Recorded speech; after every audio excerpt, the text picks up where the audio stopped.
Rollout today didn't really start with a bang, but a tap, as many people were finally able to use various betting apps on their phones to make a wager.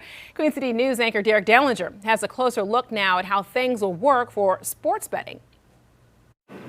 How sports betting will work in North Carolina comes down to a lot of rules and regulations. Those rules and regulations are not only for the apps and operators, but also for how you are going to be betting. It's also to make sure the state gets their fair share of the money. With it being months in the making, the hopes for sports betting in North Carolina is high on a few fronts. The state wants to make sure any kinks are non-existent, and they know bettors want to bet. But the push to have it all in place in time for the college basketball championships could mean the first few weeks of betting could outpace expectations. The biggest launch we've had easily in the last 12 months, maybe the last 14, 15 months. Matt Prevost is the Chief Revenue Officer for BetMGM, one of several apps you can now use in North Carolina to bet. Just to even apply for a license to operate in North Carolina required an investment. And now that it's here, operators have rules to follow that you will see on any sports betting app. This involves us making sure you are in fact a person, you're in good standing. And this also involves the sign up using a social security number verification process.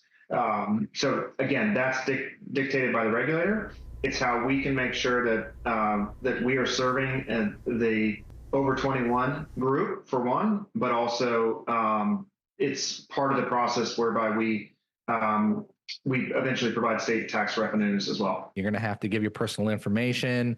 You're going to have to prove that you live in North Carolina. Obviously, there's a lot of technology that will be able to make sure that you are in the state. Robert Linehan is a sports regulatory reporter for Sports Betting Dime. He says the geofencing of the apps is one thing that may get some users.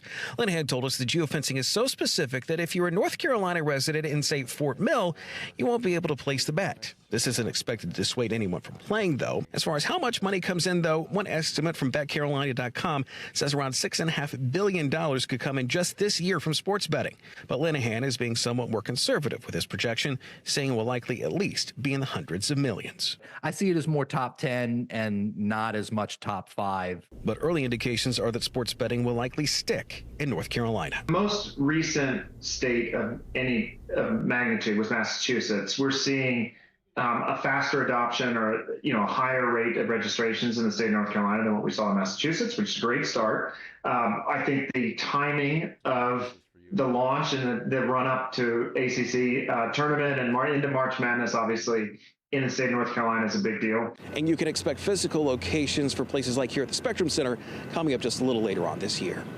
In Uptown, Derek Dellinger, Queen City News.